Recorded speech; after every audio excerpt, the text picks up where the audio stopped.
Anong standard procedure naman? Yung basta definitive edition.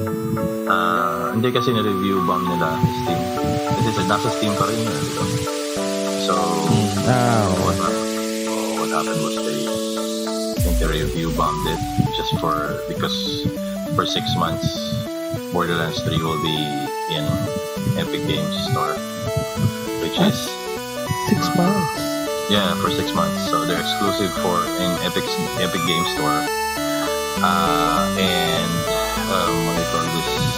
So yun, pero 6 months is all it takes for a game to actually make money. After 6 months, that's not even considered word of market. Parang, ito yung mga they've been playing other games and they just, okay, I'll buy this one. Kasi in 6 months time, you'll have, even if it's on Steam still, even if it's not on, hindi siya exclusive sa Epic Games. By 6 months, meron ng yung half price. Diba? Yun siya. So yun. Welcome to, ano bang episode to pare? 25? Nakalimutan ko na. 26. 25, 26? 26. So, okay. Welcome guys. So pinag-uusapan lang namin, medyo 2 weeks again has passed. Mas maganda yata yung ganito, hindi, joke. We're still doing a weekly, we're still trying actually to make our weekly episode. Pero what happens now in the gaming, diba dyan, parang every week, every now and then, siguro after our recording, dun may puputok biglang balita eh. So, diba? Biglang may puputok na balita. Oo, tapos yun. Pero it's not enough for one episode. So usually pag 2 weeks, ang daming. I mean, there are a lot of things that happen. I think PAX East and everything else is happening now. Ano ba yung mga ngayon convention ngayon? Alam ko Gamescom. Well, as of this recording So meron basta maraming magkakaroon ng events and everything, and the landscape of the gaming industry is actually changing to a more digital centric, di ba? Oo nga pala, pasensya na guys kung medyo naririnig kayong electric pa. Napakainit po talaga sa Pilipinas, pasensya na. Pareho kami ni Jan, kung narinig niyo kayo Jan, yan, nakatutok ng electric pan sa amin ngayon. Pero I hope it's not annoying you guys. Pero yun, intindihin nyo na lang kami. At napakainit. Wala po tayong aircon pa. Pag dumating yung budget na yan pwede. So yun, what happens, there's a lot of happening, especially we're going back again kasi I think this is like 5th time we're talking about Anthem. Pero this is also what everyone is talking about. The media is talking every goddamn week, man. They have some news coming up, whether it's good or bad. Mostly it's bad. Recently, I think there was an article. Ito yung pinakamalaking balita kasi na sumabog and everyone was talking about it this past few days. Is that Jason Schreier from Kotaku just released a bomb of an article. Parang scoop to, telling everyone what went wrong with Anthem. Oh, yeah.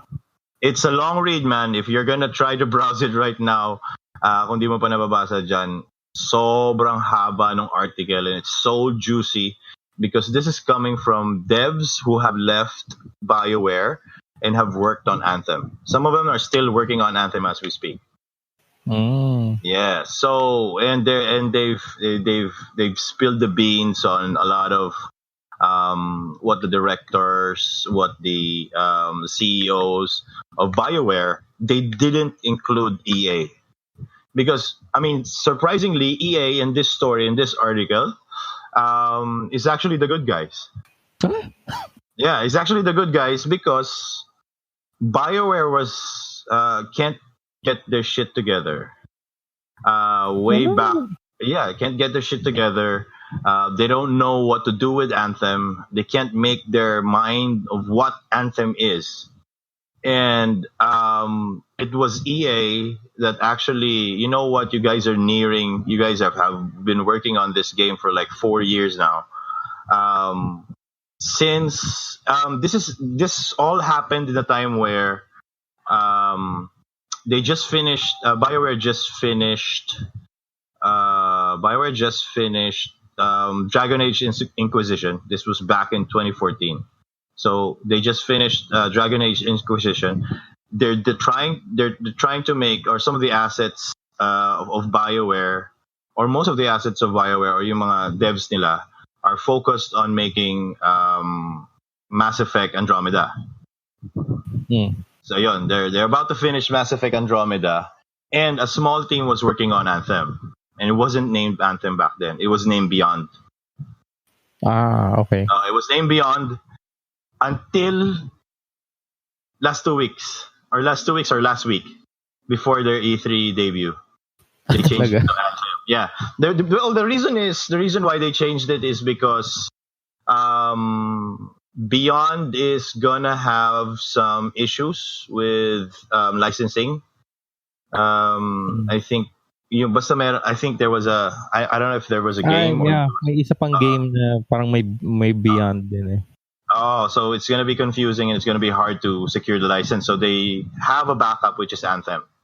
Pero the devs, currently the devs there of BioWare, did not, yung mga or normal devs nila, but didn't agree with Anthem because it doesn't make sense. Because when they said Anthem, I mean, for those who have played, you know that, and also the trailers, if you've seen the trailers, they mentioned something about the anthem of creation. So of course, automatically, if you hear that, okay, that's what it's based on, Anthem and everything. So clueless gamer, parang okay na. Pero the devs was like, what is Anthem? That's the only time that they actually created the word anthem of creation. Oh God. Yeah. The story was not yet made. The BioWare devs, I mean, all games when they start, they have an idea and everything. They wanted to make the end all be all of all games. Ang gusto nila yung parang, this is gonna be BioWare's legacy game. Yung Swan Swan song. This is what we're gonna be remembered for. They're not only gonna remember us making Dragon Age, Mass Effect, and everything like that. We're good for it, and Knights of the Old Republic. They're gonna remember this game. We remember talaga. Ngayon they're gonna remember it, of course, pero not in a good way, di ba? Pero yun nga, yun yung initial situation. Pero sabi nga ni Jason Schreier, the initial, parang if you're thinking that this is how this is like a story about yung parang ano yung pinagagawa ng EA, yung ganyan, sabi niya, no, this is about story of how parang in short words, how fucked up BioWare is. False promises, yung mga ganyan, di ba? So I mean, marami. when did they lost their way, kumbaga? From the very start. So yun nga, yung initial development of Anthem. Anthem was an idea by the head honchos.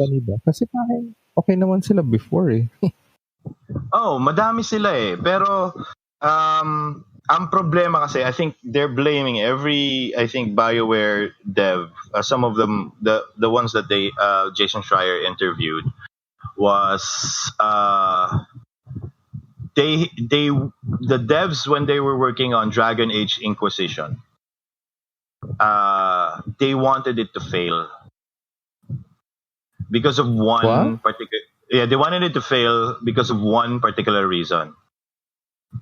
It's the Frostbite engine. They hated working on the Frostbite engine kasi it was made for first-person shooters. Diba? Yung mga ganon. So it was made for that. And not only that, yung parang how you make assets or change things in Frostbite takes several steps compared to just using like Unreal Engine or Mm. Unreal Engine, and then just changing it. Kumbaga parang it takes one step to do it in Unreal Engine. It takes several steps doing it in Frostbite. So sometimes they have to hack the entire engine para lang kasi parang they're complaining na when we make it using Unreal Engine. I mean, sorry, Frostbite engine.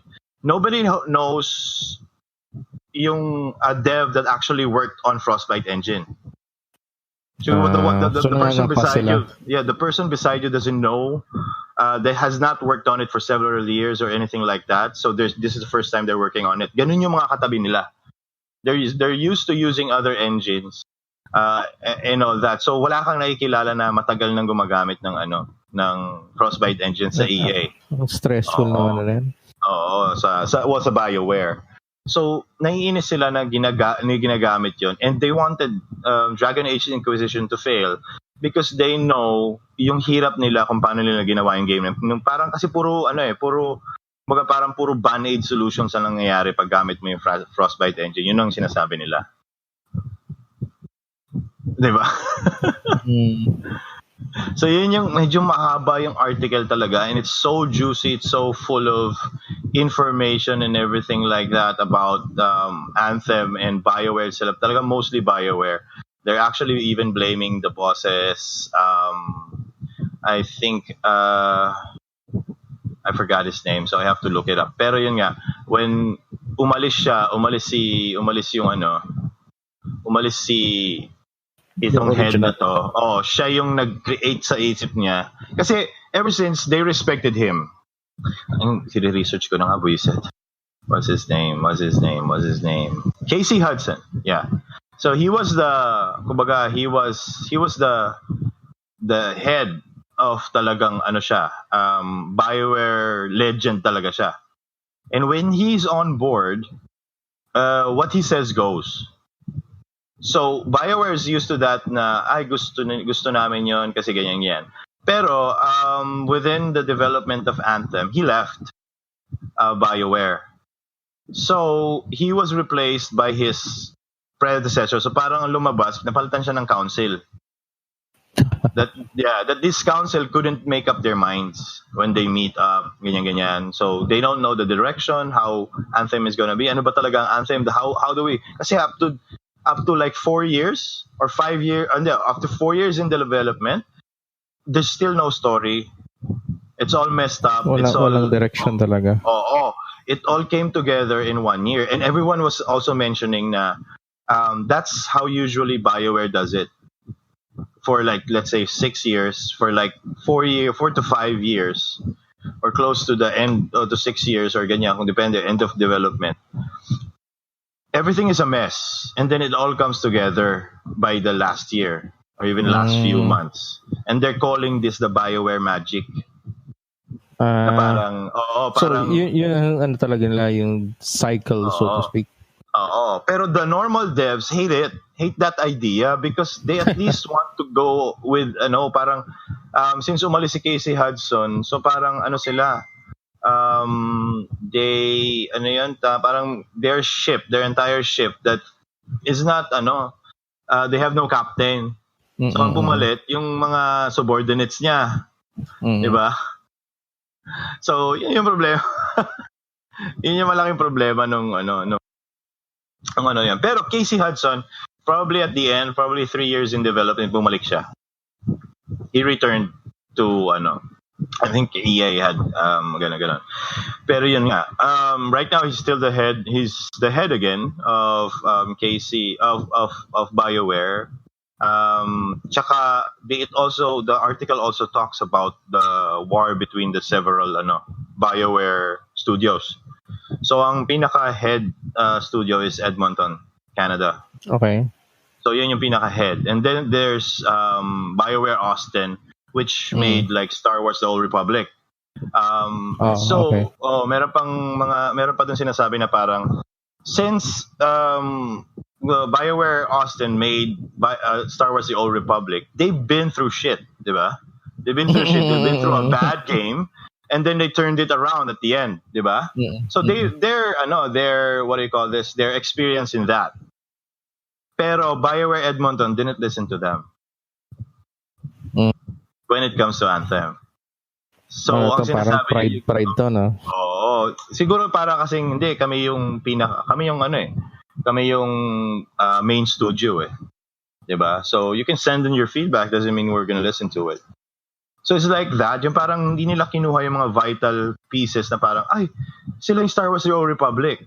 So, how did you do it? How did you turn it around? Tapos, ayaw sa studio pa ng BioWare, tabu ang i-mention ng Destiny. Oh, which most of the developers are saying, but we're looking more like Destiny. 'Di ba?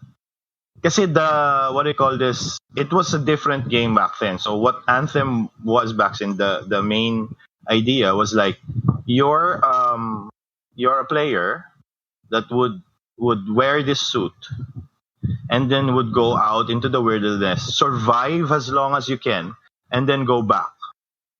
And then you'd get yung mga whatever you learned on your, you can upgrade your suit the next time you go out and all that. Tapos you could transfer in different cities, ganyan. So parang parang the main idea is talaga itong planet ng kung nasan yung Anthem is like parang the Bermuda Triangle daw. The Bermuda Triangle of the entire universe. Na parang maraming nata-teleport dito ng mga ibang alien species, tapos siyempre, masastuck sila doon. They're gonna fight for their lives. So, isa yun sa mga kalaban ng mga players.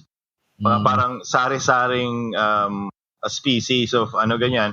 Tapos, cataclysmic pa yung world, nag-iiba yung environment and everything. Which is initially what they worked on is, they worked on, I think, the Frostbite engine for that. The changing environment, snow and everything. So, the player can survive using that. So, because super harsh, kailangan magsuot ng suit. Pero flying was not in the hindi siya Iron Man talaga. More of NASA suits. Okay. Ganon. More of survivalist yung laro nila. So iniisip ko nga, sabi ko, siguro parang parang siguro harsh world katulad nung yung Death Stranding, tapos may mga suit ka, yung mga ganun, di ba? So siguro ganun yung iniisip nila. And yun nga, it didn't pan out na parang umabot yata sa isang na ipe-present nila kay I think EA CEO na gusto nilang i-try. Si Guillermo yata, yung parang ganun. Tapos ipapatry nila. And they were making a demo for him just to parang i-pitch nila yung idea na ito yung ginagawa namin. I hope you like it. So, syempre, pera to come in para magawa na yung project and everything. And initially, they said na parang, this was not the game that you guys promised. Can you guys, parang redo it, ganyan yan.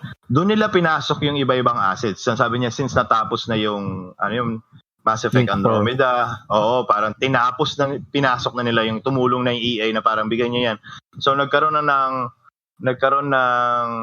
pumasok pa nga yung I think yung gumawa ng isa sa mga first, I don't know if it's Battlefield guys or other guys from other studios that actually helped. Para siyang naging strike team.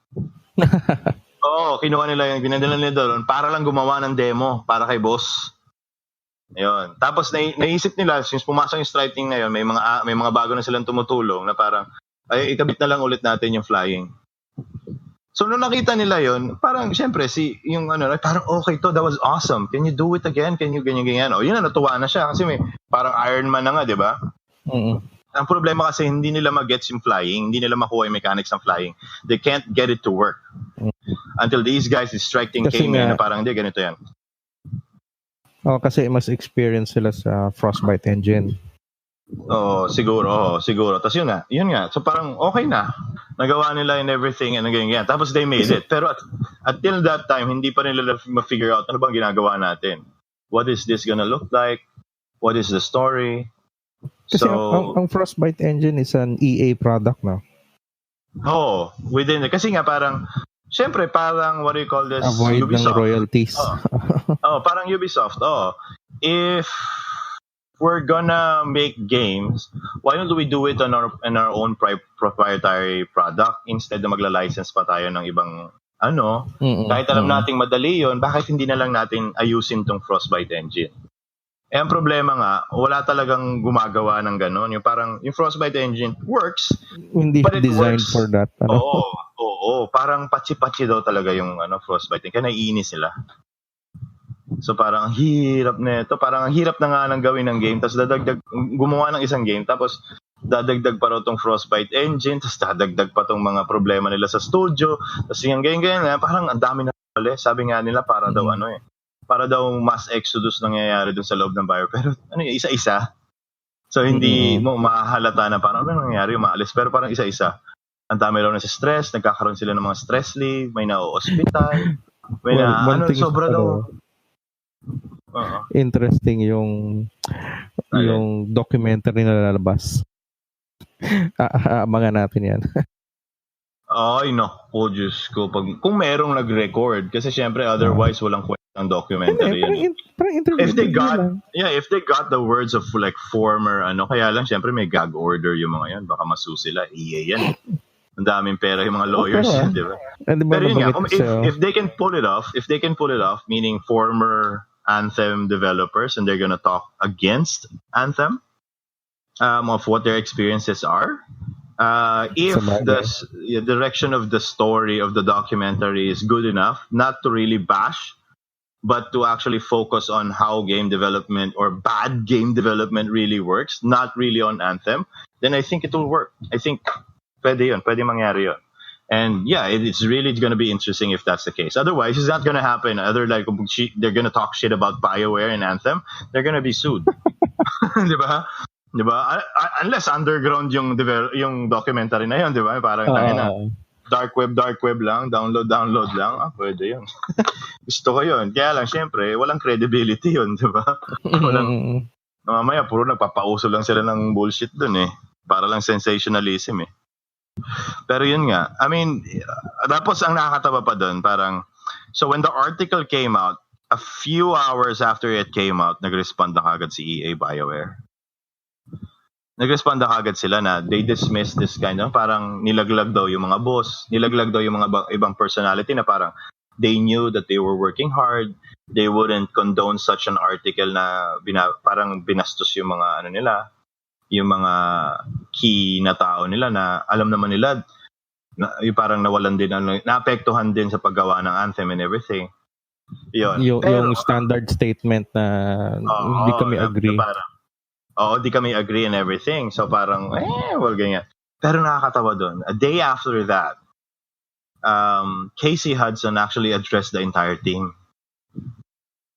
Tungkol doon sa mga na-stress nila, sa work environment nila, sa mga ganyan, sa nararamdaman nila. Kasi na nilabas doon sa article na yun So parang alam naman natin na mahirap talaga ang game development. Yung mga ganun, gumanon siya na pero we're working hard. If you guys have real issues and ganyan, why don't you hit me up and we'll like spend 15-20 minutes talking about it and all that. So para magbigay ako ng oras para sa inyo. Para lang pag-usapan kung meron talaga kayong real issues pagdating dito sa BioWare kasi we're trying to make this company work, yung parang ganon.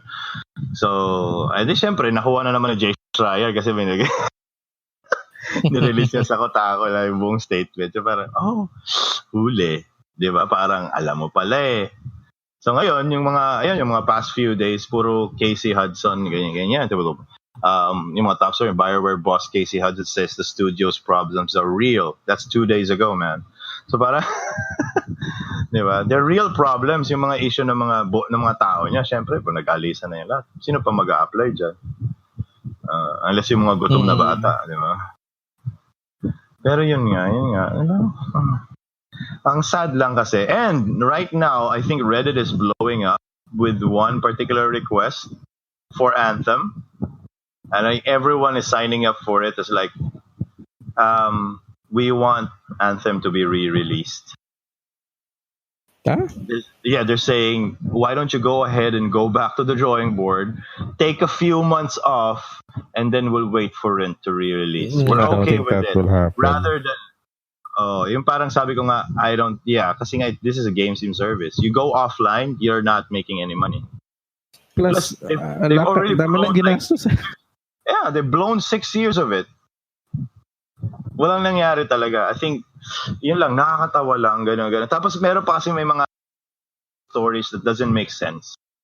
That they're gonna mention some event, but that event never happened. That will not ever be shown in the game. So it's like just mentioned, diba? Pero there's this one parang I forgot the name of the freelancer na parang character dun sa game na you're gonna talk about it. Sinasabi niya na parang nasira yung suit niya, yung javelin niya sa parang sa last cataclysm na nangyari. Pero yung ngayong present day, after parang present day na, kasi yun yung past, parang present day na, gumagana pa rin yung freelancer niya, ay yung javelin niya.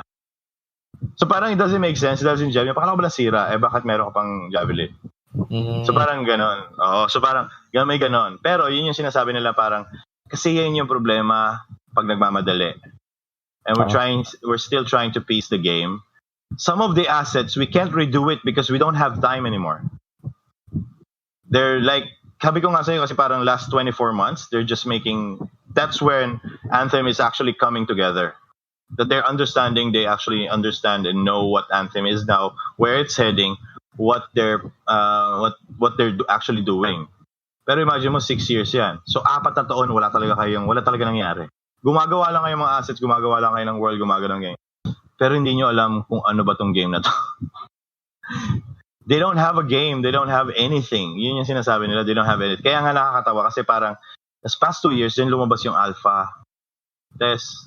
Dyan lumabas yung closed beta na galit yung mga tao. Dyan lumabas yung early release. Oo, dyan lumabas lahat yun na parang, oh my God, this is a mess. It looks good. It looks great because kasi Frostbite engine eh. Oo, maganda yung Frostbite engine and everything. So parang, my God. Pero there's no game. There's really no game. They don't know what they're doing. So totoo nga yung hinala natin this past few episodes na parang it looks like they don't know what they're doing. They didn't listen to the other looter shooters out there. And they just shut their studio off from the world. They didn't look at this is what they're doing. So maybe we should incorporate that, diba? Because this is what they're doing years ago and they failed. And they got criticized for it. Pero it looks like, tsaka nakakatawa dun kasi hindi raw looter shooter talaga yung Anthem in the first place. Yeah? It was just a role-playing game, an online open-world role-playing game that you could invite your friends over to play with you. Pero it's not a multiplayer game. It was never created as a multiplayer game. Not even a looter shooter. So alam mo yun? Kaya yung end product wala. Kasi they could decide on what Exactly. So it really looks like a game that's on alpha. It looks good. Parang, you fix the assets. Pero kaya niyang inuna nyo. Pero when it comes to gameplay, you haven't finished the game. There's nothing here. There's nothing here to be proud of. There's nothing here to be compared. Mas mukha silang early access sa Steam. Aray. Diba? Totoo yun. Mukha silang early access. Mukha silang na parang, kung early access sa Steam nga to, basta mas kumita pa to. kung inamin nila na early access sila, mas kumita pa to. Mas marami pang sumag-support dito na parang guys, may feedback. Ganito ganyan. Oo, may feedback. Oo, mas kumita pa to if they were just honest. Kaso hindi eh. 'Di ba? Yeah, ang problema ang problema nga, ang totoo pa niyan, I mean, since the game is still all the developers from the BioWare know that the game isn't ready.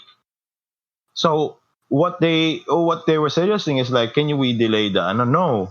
It has to make EA's fiscal year, which is March. So it released in Feb.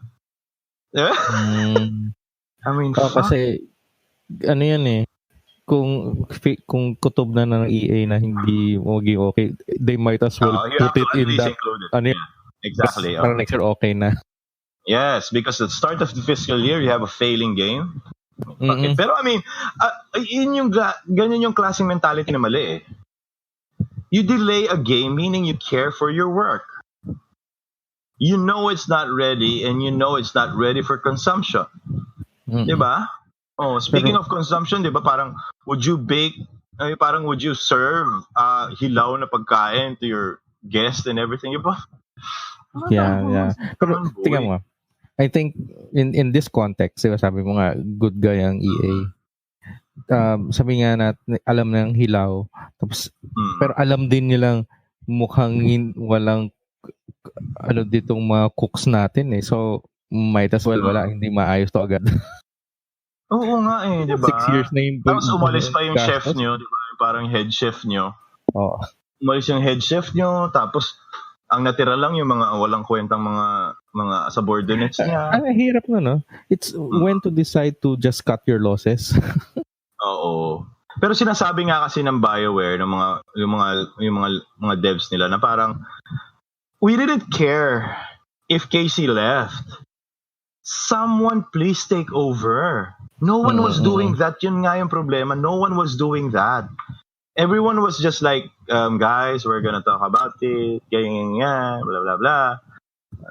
Oo nga, magandang topic yan. Sa mga dev friends natin, dapat, kailangan ba talaga merong one person that can say, eto yung dapat gawin natin?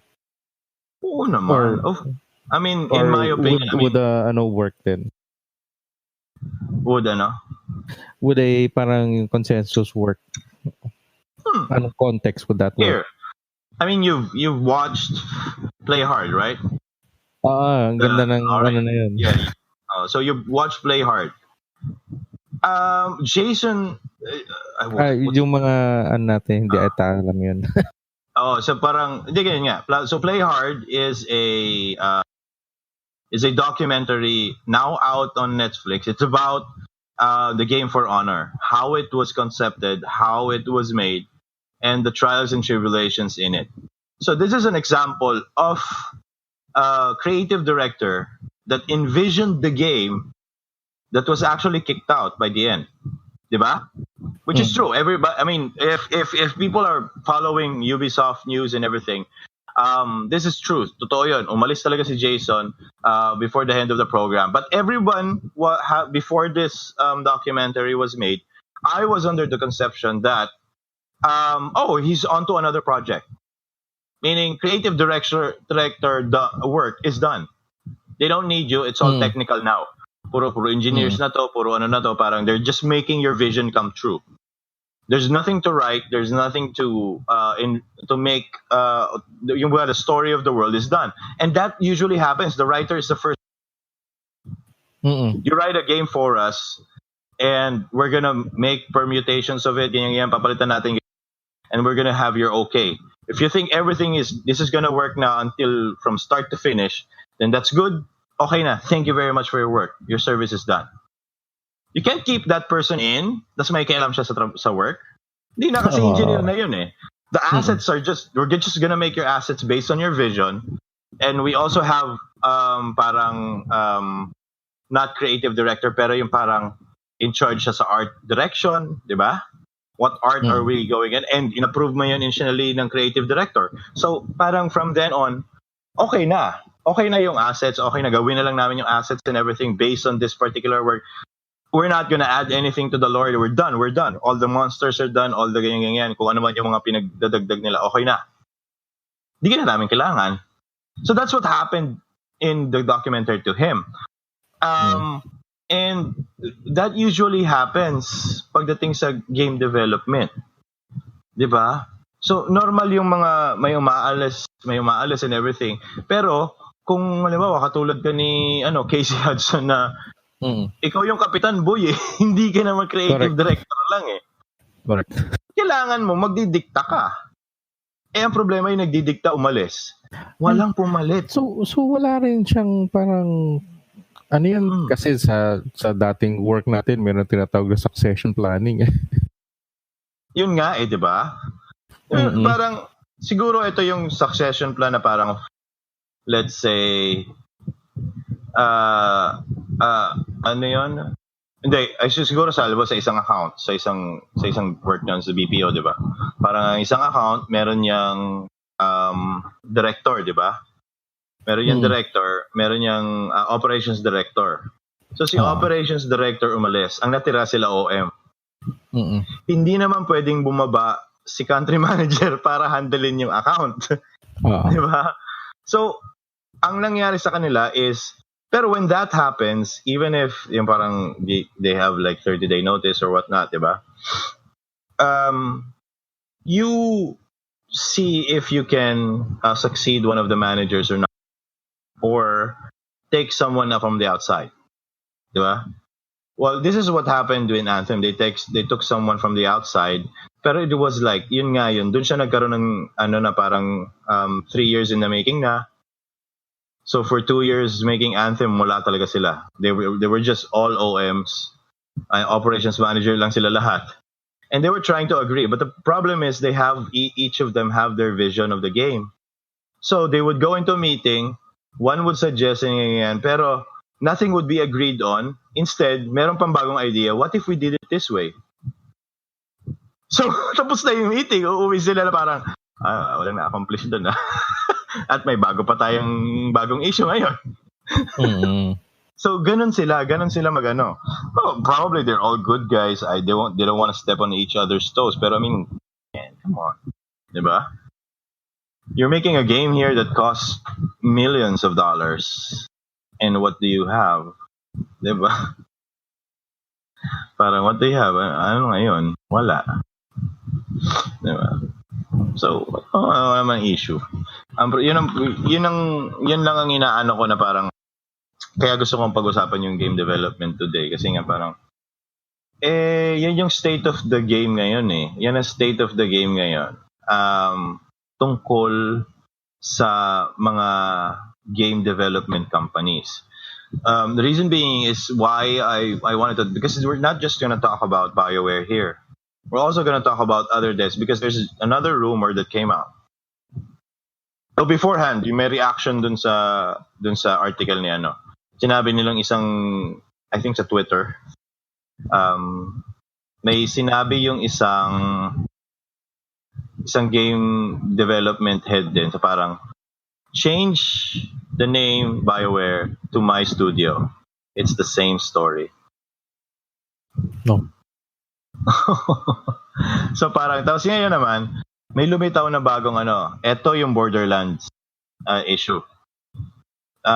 May lumitaw na nagsalita sa Reddit na he's currently working on Borderlands 3.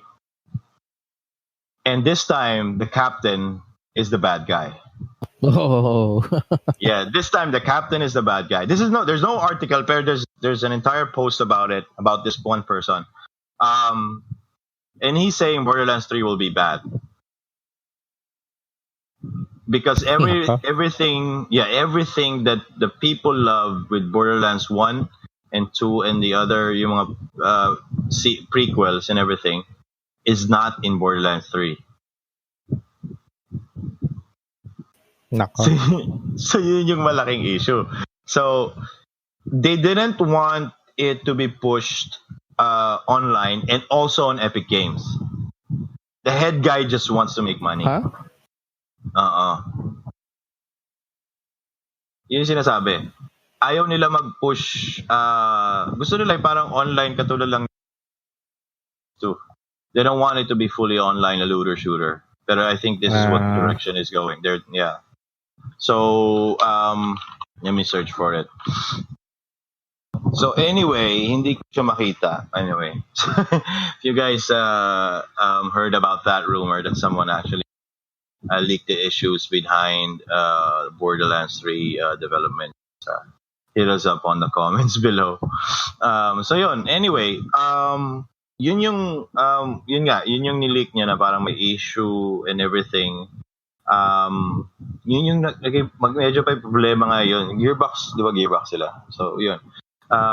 May problema yung Gearbox internally and everything. And Borderlands 3 might have an issue when it releases. Sayang kasi ito nga yung killer di ba? Ito nga yung killer ng lahat. Killer ng lahat ng looter shooter and everything because they started it offline. They started it and everything and it was addicting. So yun. Ayun pa, yung isa pa sa article nung sa Anthem sa Kotaku ni Jason Schreier is like they didn't want to be compared to other looter shooters like Destiny, Division 2 and everything like that they just want to be compared to Diablo 3. Ganun. But Diablo 3 had an issue when it launched. It was like, wow, wala nga makakonect dyan eh.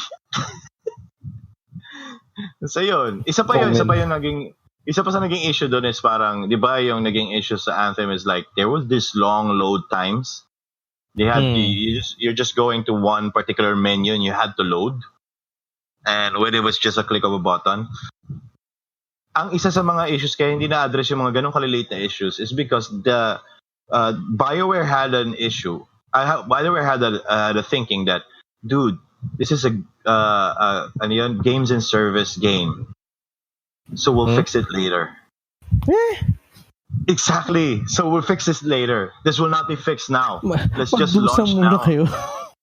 Exactly, man. Nobody play tested this shit. Di ba? They just released it to the user experience, Exactly. Sabi ko, anong ginagawa ng mga QA nyo? Di ba? Ano ba yung mga QA? Baka yung QA nyo, binabayaran nyo lang sweldo. Mag-lunch ka muna. Sige, huwag ka magalala, bayad ka. Di ba? Ano ba yung mga QA nyo? Petix QA. Kasi from a kunyari, yung programmers kasi they think in ways na how to solve something eh. But yung experience, it's not na hindi talagang sinasadya nila. It's more of hindi yun ang approach nila sa isang So kailangan someone else need to tell them. Oo. Yun nga yung inis kasi yun eh. Nakakainis yung gano'n. Siyempre, as a worker, as a small-time worker, just minding your own business on your computer, on your workstation and everything, and doing whatever your task is, di ba? Whatever your task is, you're doing that. Pero, I mean, seriously, man, if there's no direction, you're just chugging in the hours. And problema kasi nagka-crunch time na sila eh, di ba? Alam naman natin yung crunch time, what it does to a person. It's like, you're spending weekends at the office when you should be spending at home. Kaya ngayon, stressful sila and everything, crunch time. Ang iniisip lang kasi it's being chalked up as parang ano lang siya. Hindi kasi ganoon naman talaga sa game dev. Para namang hindi na kayo, di ba? Parang hindi kayo nagtatrabaho sa game dev. Parang ginaganon lang sila. Itong crunch time, is it a Western developer thing? I think it's everyone's. I think it's everyone. Because the problem with the thing why crunch time happens is because you have a deadline. Diba? You have a deadline on when this game is going to release, or probably at least even a goal that by this time we should have reached beta phase, diba? We should be open beta na tayo dapat, and we should have released by this time, ganun. So, doon nangyayari yung crunch time, meaning all of the assets again by this time and again. So, nangyayari just for the deadline itself, meaning you're almost not making it, so you have to crunch. You have to do crunch time just to be able to meet the deadline. So, okay yon in a sense, di ba? Pero when you're doing crunch time and nobody knows what the fuck you guys are doing, di ba? Parang, what the hell, man? What are we doing this for? Why am I losing time with my family and everything? To do what? What is this game? Di ba? Yun yung nagagalit yung mga BioWare devs. Di ba? Dito sa, allegedly, sinasabi nito sa article ni Jason Schreier nga. Di ba? Jason Schreier has been wrong in the past, and he has sometimes stretched the truth so far that it doesn't look like the same anymore. Pero sometimes it hits the nail. Pag may pumalag sa mga kurot niya, totoo yun. Tumalag tong si EA gagawin. They didn't dismiss it as, kasi nga, they wouldn't say that it's true or not. The lawyers will have to speak, di ba? If it's not true. Pero they should not kasi publicly traded sila.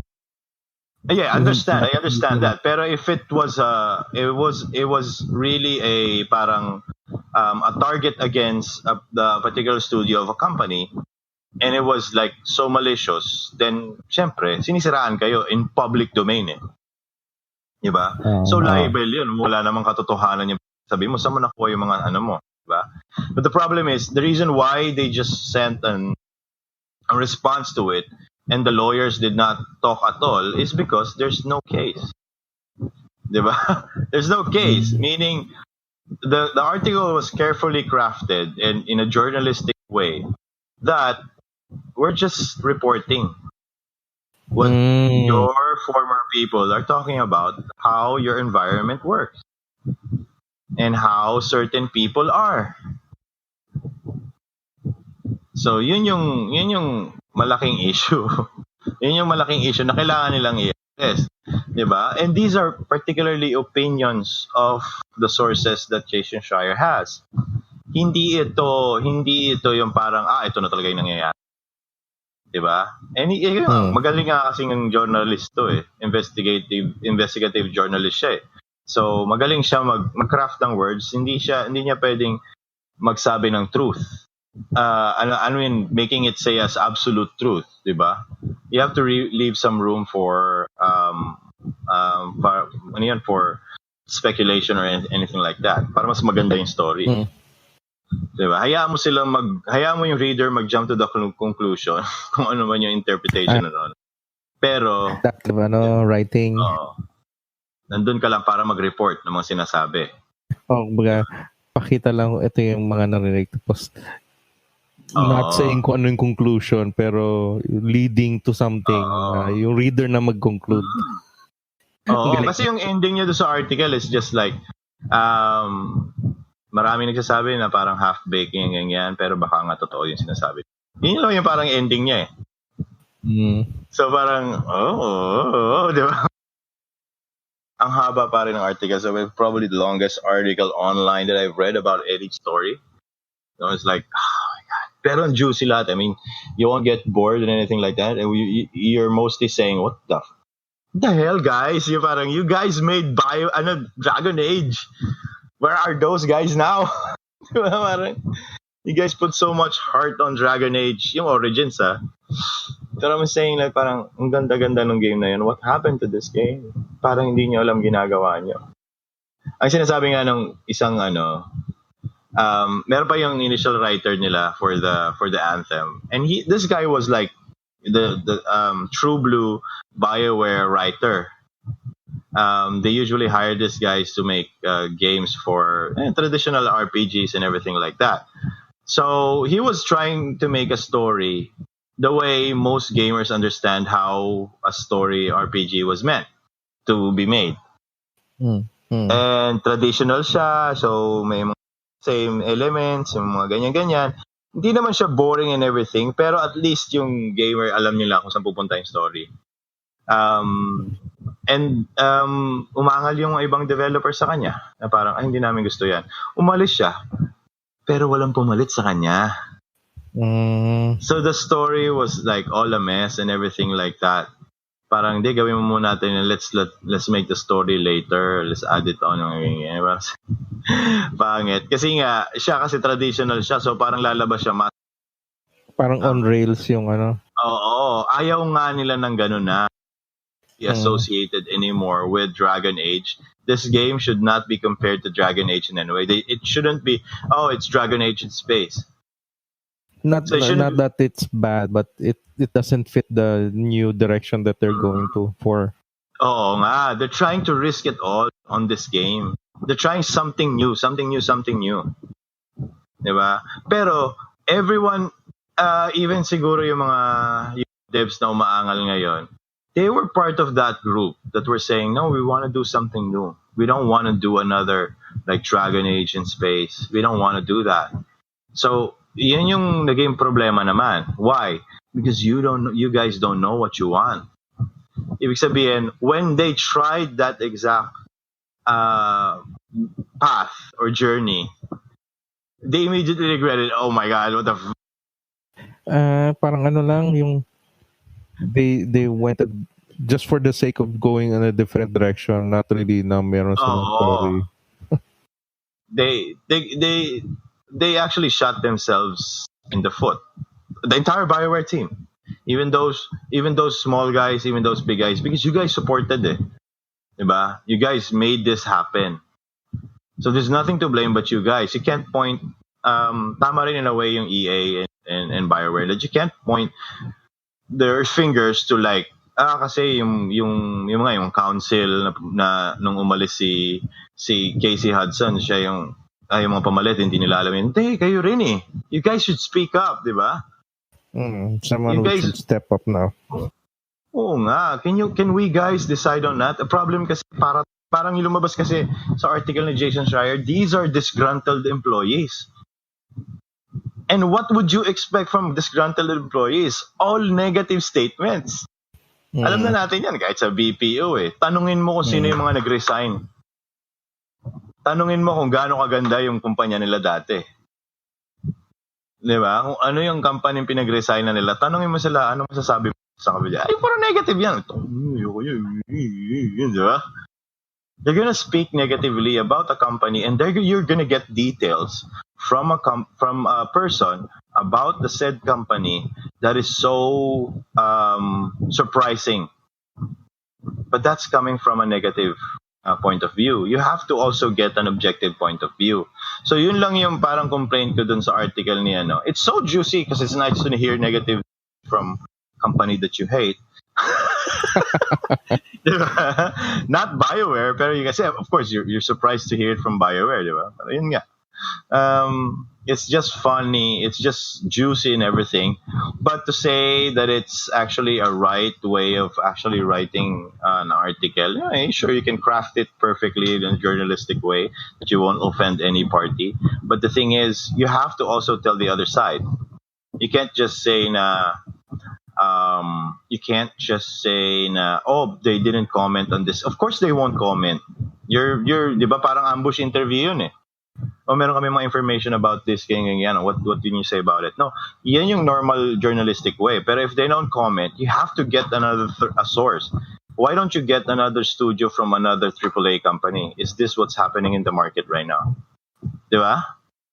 At least get a good idea of how everyone is doing.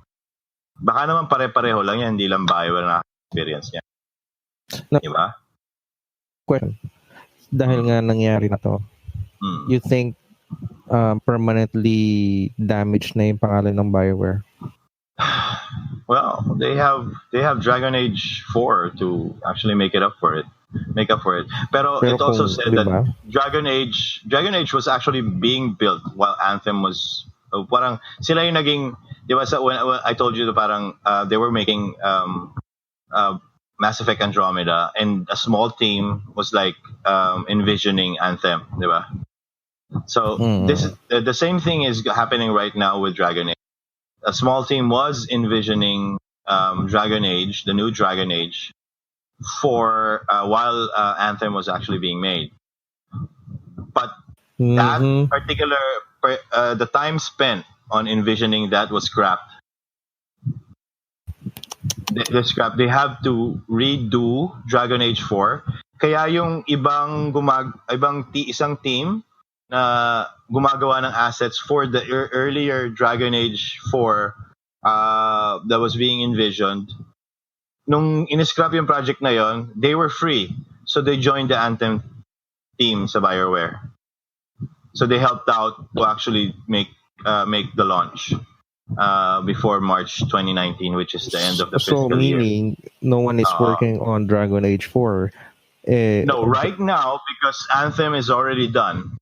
I mean, it's done. What you have there is now a small team. Because ano na lang to parang repair team na lang yun nandyan eh. Ano yung sira, ano yung Kung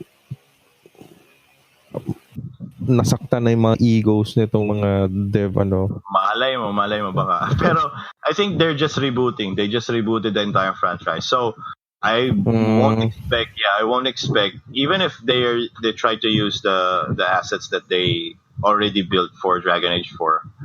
I think we're still gonna see like a 4 to 5 year range before it's actually made. And if that's the case, I think they're still gonna fail. You know why? What? Because that's probably the time, probably 4 or 5 years from now, Elder Scrolls 6 will release.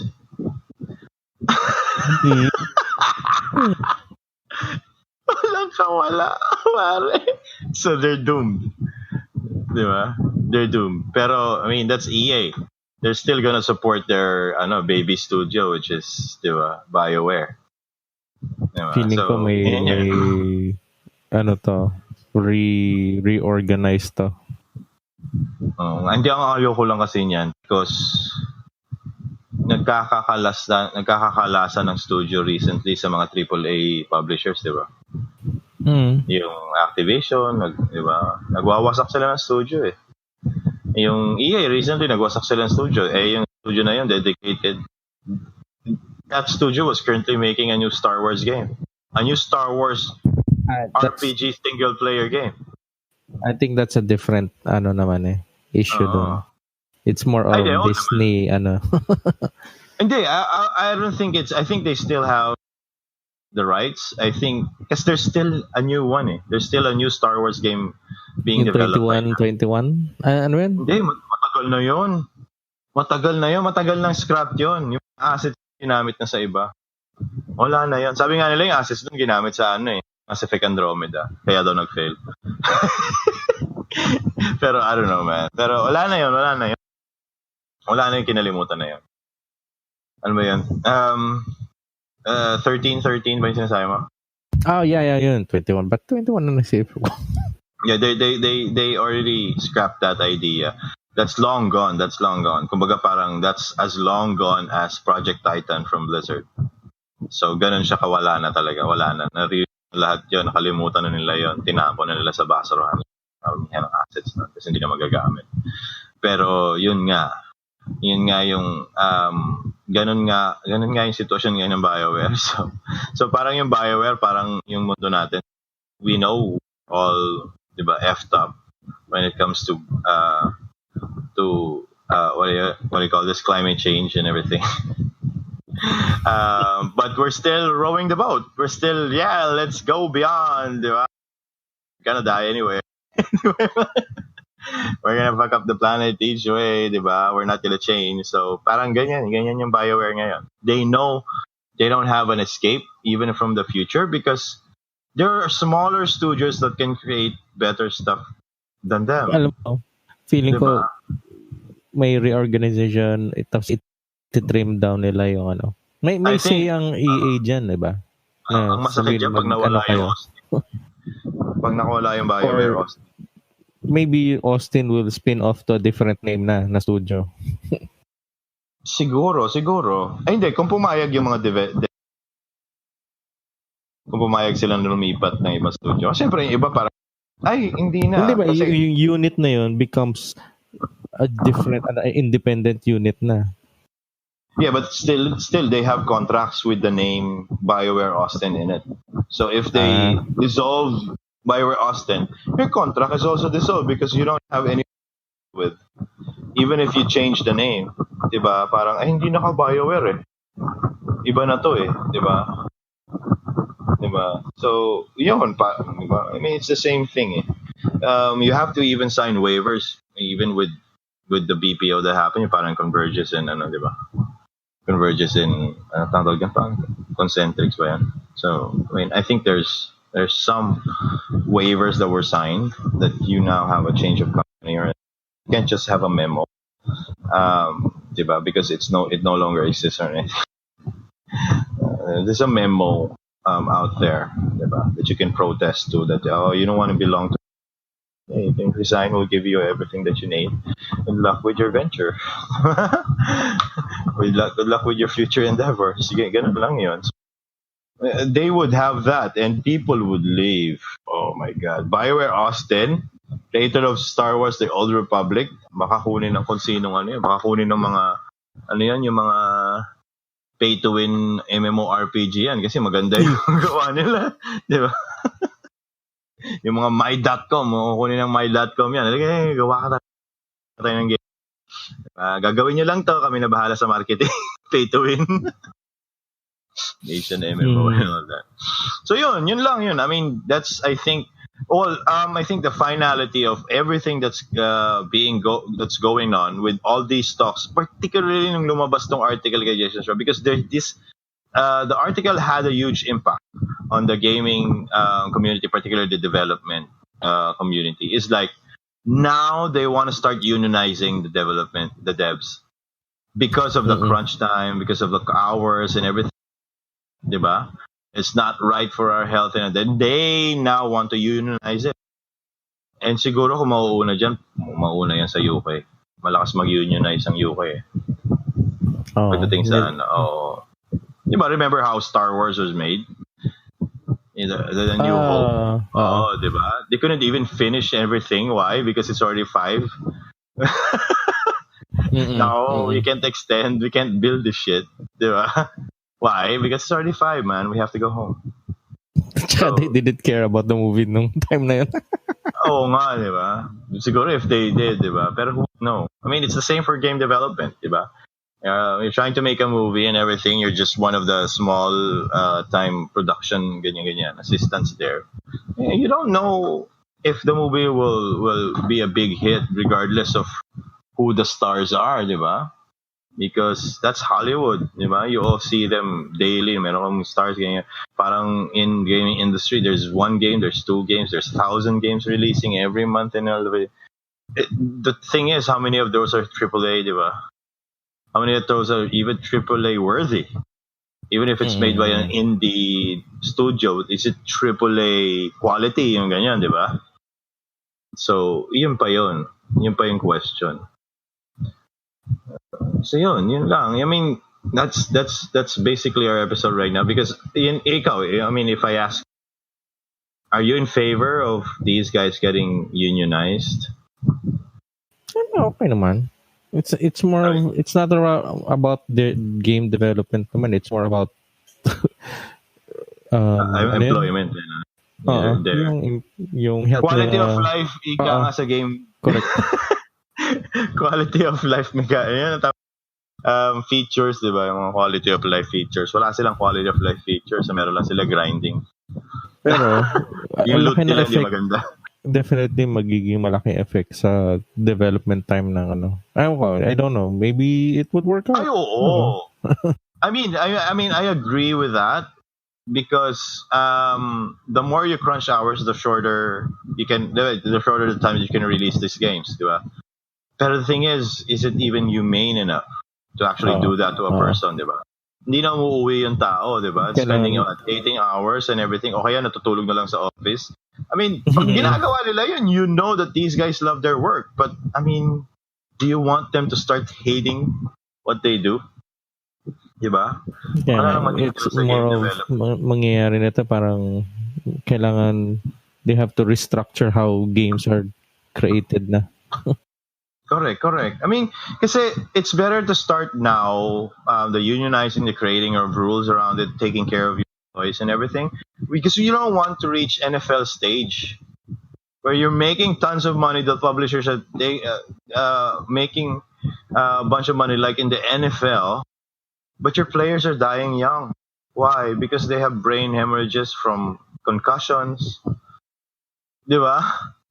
From dying early. Pag sa game development, stress, sleep apnea, yung mga ganyan, di ba? Kawawa naman yung mga tao. Kasi syempre, lahat naman tayo nagtatrabaho lang para sa ikabubuhay natin, di ba? So, otherwise, these guys, di naman papabayad. Pakainin mo lang ako.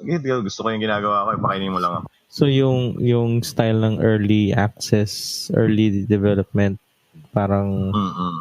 If it's done right, parang mas magandang method na yan, no? Oo. I mean, kasi ito lang yan eh. If you unionize these guys, so you can't get enough hours, you'll have people. Diba? You'll just make new shift, diba? You have 8 to 5.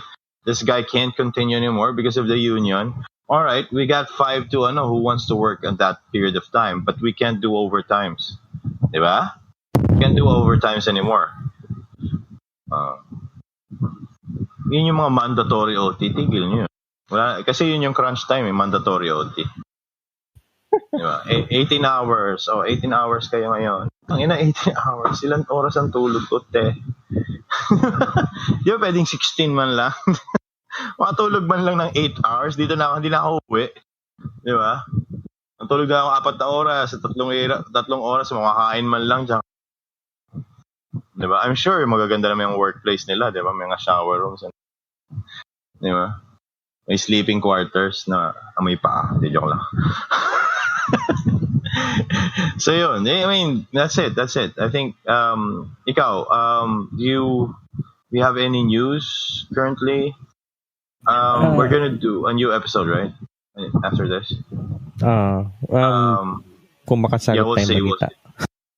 We'll see. Yeah, we'll see. We'll see if we can get something juicy. Kasi I'm thinking there's ano bang inaantay nating big release?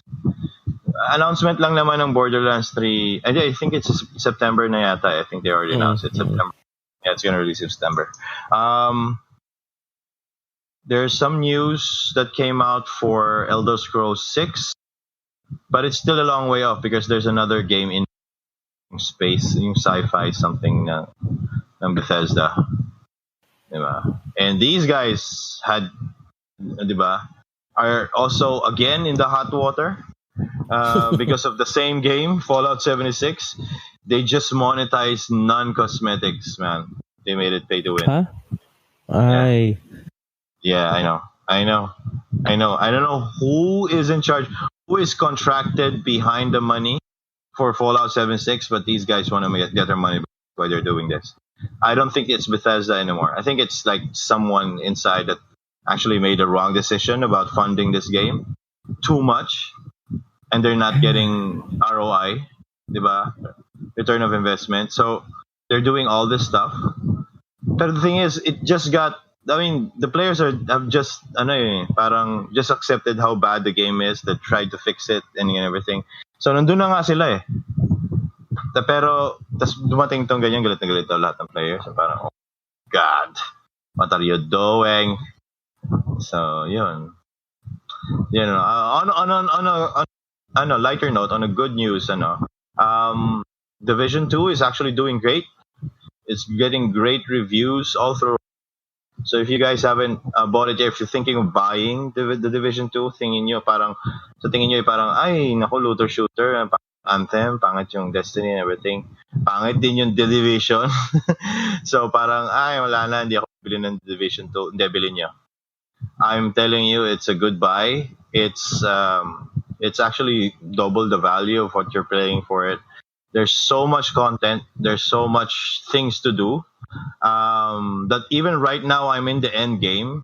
I'm the end game na ako. I'm still finding things to do. I'm still not done with most of the stuff there that you're supposed to be done before you hit level 30. Still not done. I'm still not done. I'm level cap na, wala na. Wala na akong iaano. So yung gear cap na rin ako for now. There's a new gear cap. I think it's 500. And I'm like 450 plus. I forgot. I don't know what my last roll is. 450 plus. It's getting harder to roll, but there's still so many things to do. I haven't done their multiplayer, yung 4 versus 4. I haven't done that. Talaga? Yung Dark Zone ba? Yeah, Dark Zone is different. Dark Zone is like an open PvP area. So parang you have yung PvP arena type there. na sinasabi mo. Yung arena type, yung parang 4 kampi-kampihan. I haven't done that. I think it's a good addition. I haven't done that. 0 pa yung level ko doon. Dark Zone, I've run Dark Zone with my friends and everything, and we were like bullies in the Dark Zone kasi parang we were like 10 or 8 people. Tapos you can only group with 4. Then we were like more. We were like 12 pala. We were like 12 people. You can only group with 4. Pero we were overlapping the groups and everything like that. So our names are all shown. Naglalakad kami isang clan. So parang pag nakita ng isa, naglalakad na dalawa.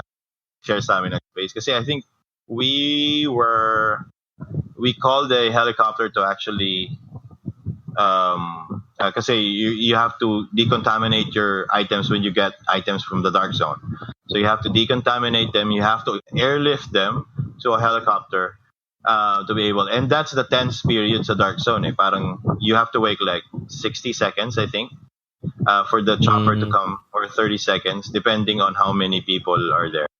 Pero you have to wait that long, a certain period of time. And then when you put all your items, there only 4 of you can actually do it at a time. So, ilang dami namin, di ba? So only 4 of you can only do it at a time. And then it takes a while to actually airlift. So parang another 30 seconds yata. So tense period yun kasi while the helicopter is there, people, NPCs, and of course yung mga normal players will actually see everything. Parang may sa parang, may nag-aano. So lahat magpupuntahan sa'yo. So it's a dangerous part of the game. Pero yun nga, ang dami namin eh. So parang bully talaga kami doon. Meron dalawa doon na parang suming.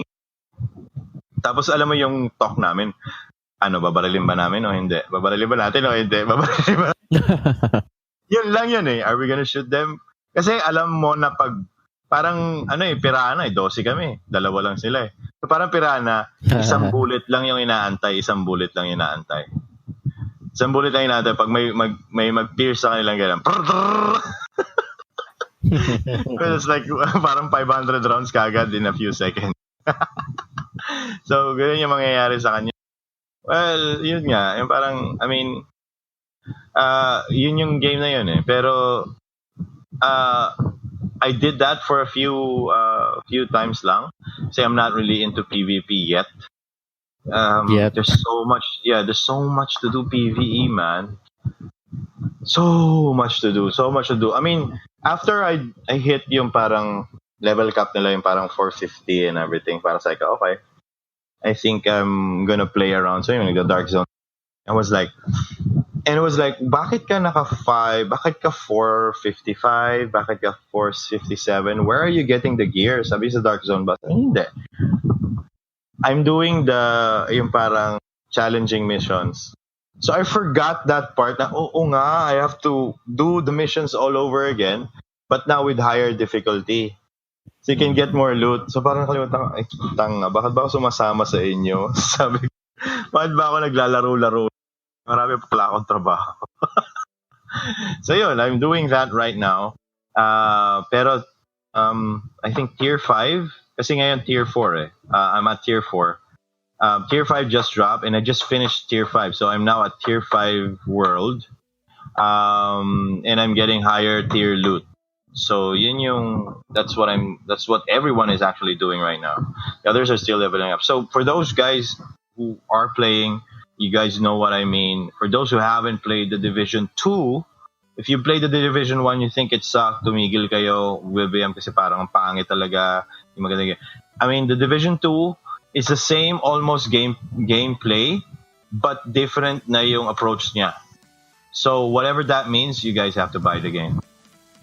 This is recommended talaga. As in, recommended ko talaga tong game na. Parang Apex Legends ba? Parang Apex Legends. So, maganda siya. Di ba ang yung issue mo? Yung issue ba to sa Fortnite versus Hindi.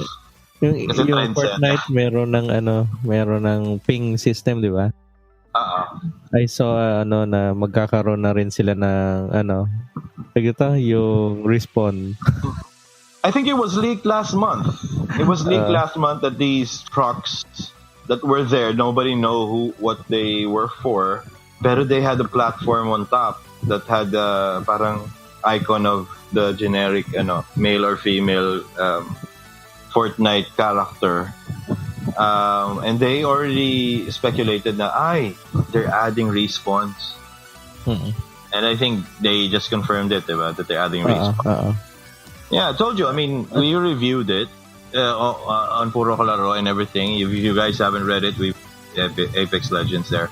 So that's one of the unique things that they added. The ping system is not that unique because other games have it. Rainbow Six has it, but not in the way that Apex Legends did it, where everything you can ping and your character will actually speak. That there's really no use for a mic anymore, other than if you wanna really talk, diba? Diba? Because you can't ping on a bad player, so you have to talk for that.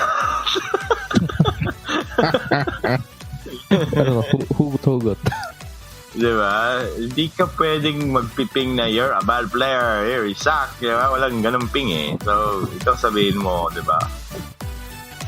So, mukhang yun na muna for now. Pero until then, you guys have a great day, alright?